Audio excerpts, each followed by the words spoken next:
সুপ্রিয় শিক্ষার্থীবৃন্দ, শ্রদ্ধেয় অভিভাবক মহোদয়, অন্যান্য যারা আছেন এই মুহূর্তে অনলাইন ক্লাসের লাইভ ক্লাসে, আমি কার্তিক চন্দ্র শিকদার ছাগলনাই পাইলট বালিকা অনলাইন স্কুলের পক্ষ থেকে সকলকে স্বাগত জানাচ্ছি। এখন উচ্চতর গণিত প্রথম অধ্যায় অন্যায় ও ফাংশনের গাণিতিক সমস্যা নিয়ে কথা বলবো। আমরা দেখব এর ফাংশন সেটা হয় কিনা, একক ফাংশন কিনা, তার বিপরীত ফাংশন কেমন হবে, সে ফাংশন কিনা, ডোমেন, রেঞ্জ সব কিছু আমরা দেখব, তবে বইয়ের আলোকে। তোমাদের আগে দুটো ক্লাসে আমি ফাংশন সম্বন্ধে আলোচনা করেছি, ফাংশনের সংজ্ঞায়িত করেছি, উদাহরণ দিয়েছি। আজ গাণিতিক সমস্যা অন্যায় ফাংশনের। সবাই খাতা কলম নিয়ে নাও, সাথে বইও নাও।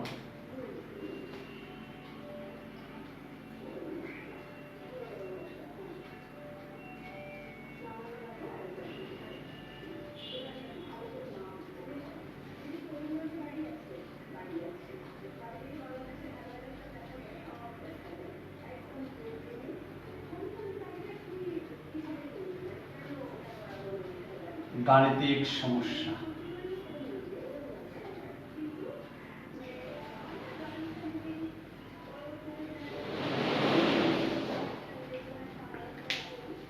আমি প্রথমেই একটা সমস্যা লিখি। চলো, 8 ক। 8 ক লিখলে অন্যই হবে, আমি ওর সাথে একটু অ্যাড করতে চাই, যে কোনো একটা 0 0 1 5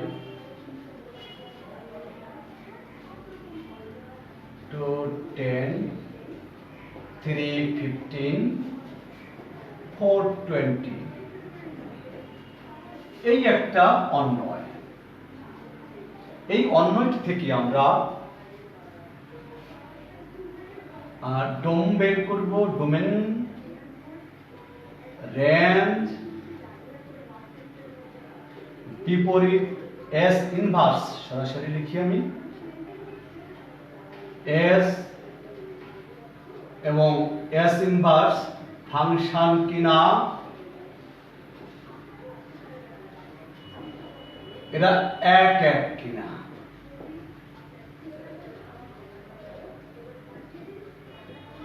এই সব কিছু আমরা চেক করব আজকে এখান থেকে। এটা করার পরে আমরা একটু গ্রাফে চলে যাব।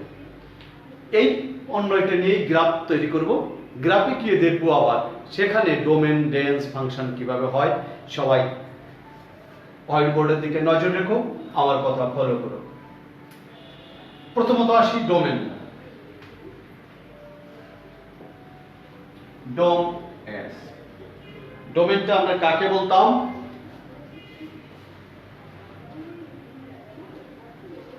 প্রিয় শিক্ষার্থীবৃন্দ, ডোমেন বলতাম এই যে ক্রমজোড় আছে, ক্রমজোড় গঠিত হয়েছে, তোমাদের আমি দেখাইছি। দেখো, A1 A2 B2 C3 দিয়ে দেখাইছিলাম। যেমন যদি এই A B, A একটা সেট, B একটা সেট, এখানে A B C থাকে, এখানে 1 2 3 থাকে, এর সাথে এর সম্পর্কযুক্ত, এর সাথে এর সম্পর্কযুক্ত, এর সাথে এর সম্পর্কযুক্ত থাকলে আমি বলেছিলাম যে A1 এরা সম্পর্কযুক্ত আছে, B3 এরা সম্পর্কযুক্ত আছে, C2 এরা সম্পর্কযুক্ত আছে। এটা একটা অন্যয় গঠন করছে ওখান থেকে। ঠিক এভাবে এটাও আছে। এর এ সেটের যে সদস্যগুলো তাকে আমরা বলতাম ডোমেন, অর্থাৎ 0 1 2 3 4 এই প্রথম সেটের সদস্য। তাহলে আমরা লিখে নিই 0 1, এটা এটা এটা এটা এটা, এই হলো ডোমেন সেট।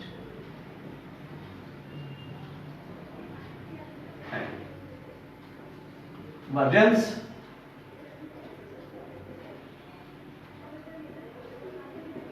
রেঞ্জ হলো এই ডোম সেটের জন্য যে আমরা বিম্ব পেলাম যার সাথে, তাহলে এটা এটা এটা এটা এটা, তাহলে কে আছে 0 5 10 15 20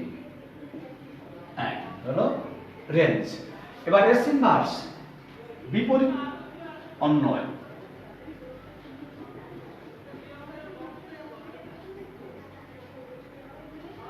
বিপরীত অন্বয় এস ইনভার্স।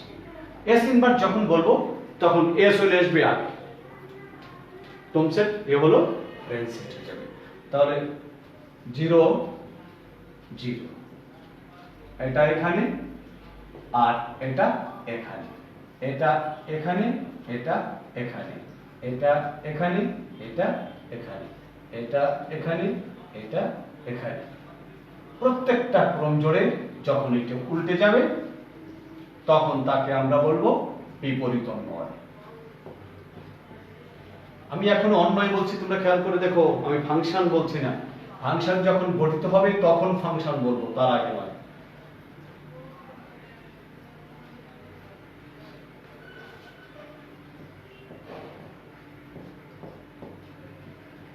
যখন যুক্তি দিয়ে আমরা বলবো এটা একটা ফাংশন, তারপর ফাংশনে যাব। এই গেল আমাদের প্রথম তিনটা, ডোমেন, রেঞ্জ, বিপরীত অন্বয়। এবার আসুন এখান থেকে আমরা একটু ফাংশন কিনা দেখি। এস অন্বয়টির প্রত্যেকটি ক্রম জোড়ের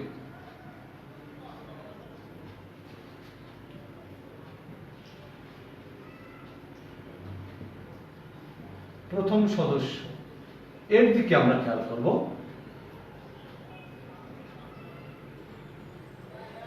প্রথম সদস্যের দিকে খেয়াল করব, তোমরা একটু দেখো, এটা একটা একটার সাথে একটা একটার সাথে একটা একটার সাথে আছে, তাহলে এটা ফাংশন।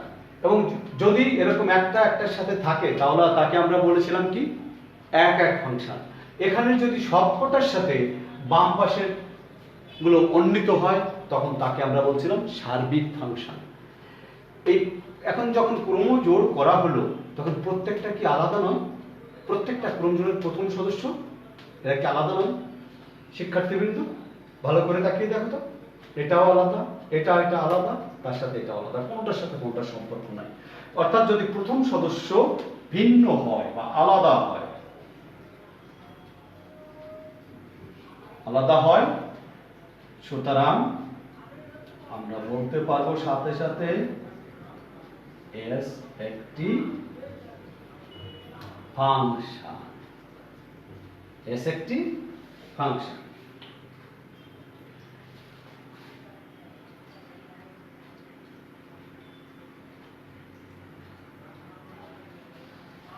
ঠিক আছে, এবার এস ইনভার্সটা দেখো, এটা এটা এটা এটা এটা। ও এখানে আমি তোমাদের দেখাই, প্রথমটা সব আলাদা ছিল। এস ইনভার্স 5 0 5 10 15 20 সবাই আলাদা। ওই এস ইনভার্সেরও ব্যাপার ওই একই কথা। এইবার এরা এক এক কিনা দেখো তো, এই 0 1 এর সাথে, 1 5 এর সাথে, 2 10 এর সাথে, 3 15 এর সাথে, 4 20 এর সাথে, প্রত্যেকে ভিন্ন ভিন্ন সদস্যের সাথে অন্বিত, কেউ তো একই সদস্যের সাথে অন্বিত নাই এখানে, তাহলে এটা এক এক ফাংশন।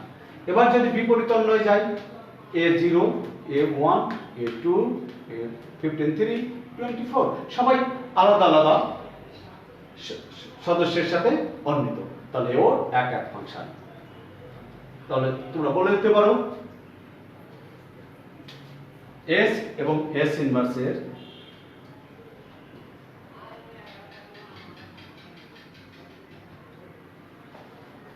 প্রত্যেকটি ক্রম জোড়ের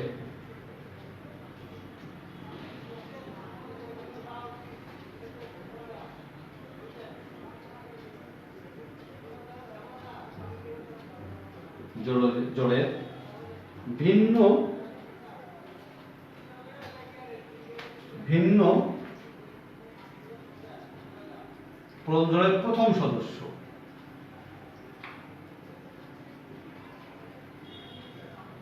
সদস্য ভিন্ন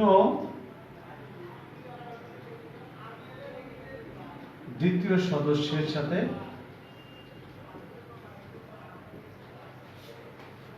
সম্পর্কযুক্ত।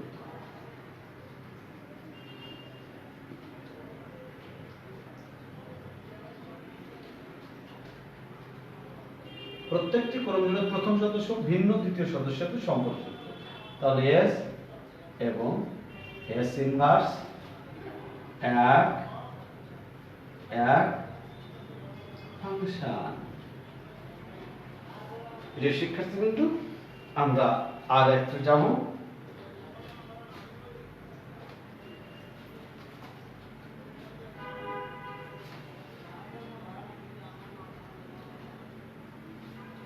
চলো, এবার তো আমরা দেখলাম এই ক্রমজোড়গুলো থেকে। এবার চলে যাব এর থেকে আমরা গ্রাফ আঁকবো, গ্রাফে কি আবার দেখবো যে হয় কিনা। চলো যাই।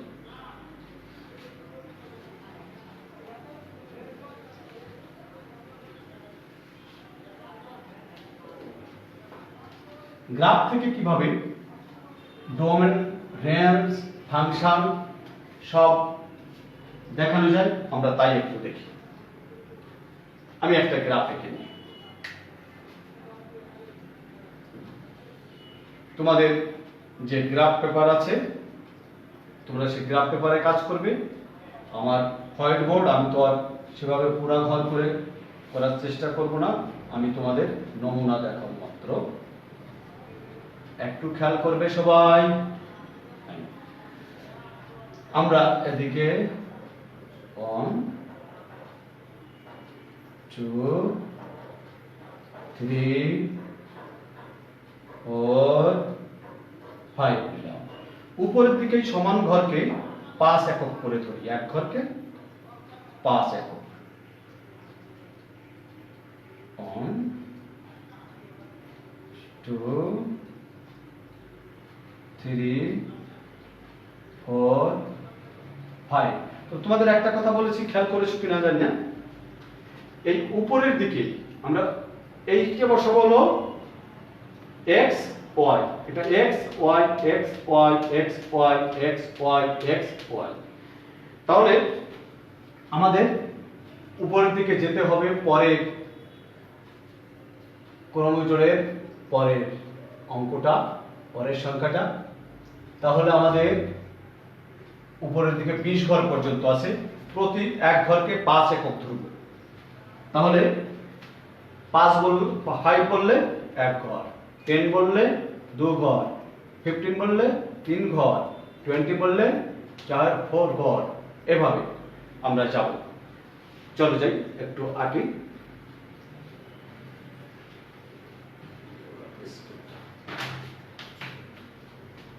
জিরো জিরো, তাহলে মূল বিন্দু। 1 5, ডাইনে এক ঘর, উপরের দিকে এক ঘর, আমরা লিখব 1 5। 2 10, ডাইনে 2 ঘর, উপরের দিকে 2 ঘর, ডাইনে যাবে।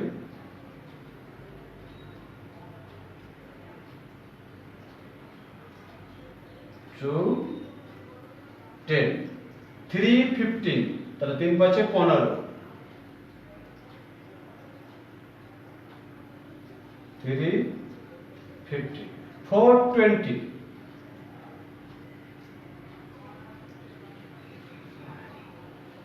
তোমরা একটু খেয়াল করে দেখো, আমি যদি এবার লেখচিত্রটা আঁকি।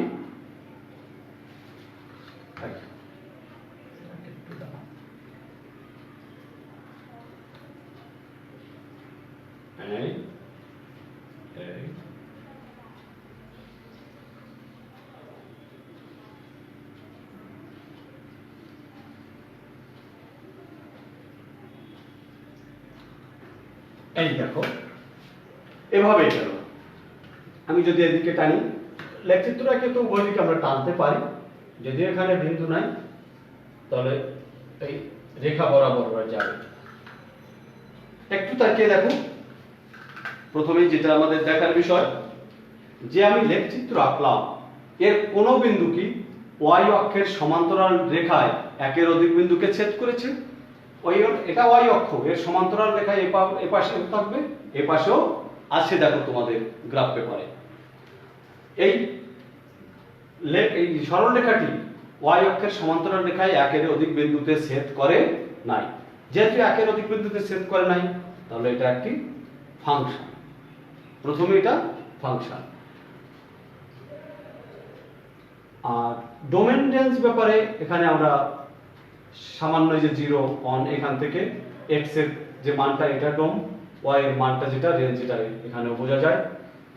আর এটা যে এক এক ফাংশন, তাতে আরেকটা বোঝা যায় যে x অক্ষকে কোনো অক্ষকে যদি দুবার ছেদ করে, একবার ছেদ করলে ফাংশন, কিন্তু দুবার ছেদ করলে আর এক এক ফাংশন হবে না। এভাবে যদি ঘুরতো এই রেখাটা 1 5 -1 5 যদি উপরে হতো, তাহলে x এর এই অক্ষটাকে দুটো বিন্দু পেয়ে যেতাম, তাহলে সে এক এক ফাংশন হতো না, ফাংশন হবে। y অক্ষের সমান্তরাল রেখায় একাধিক বিন্দু অবস্থিত না হলেই ফাংশন, তবে এক এক ফাংশন হতো না। এটাই হলো আমাদের লেখচিত্র থেকে ফাংশন দেখার বিষয়।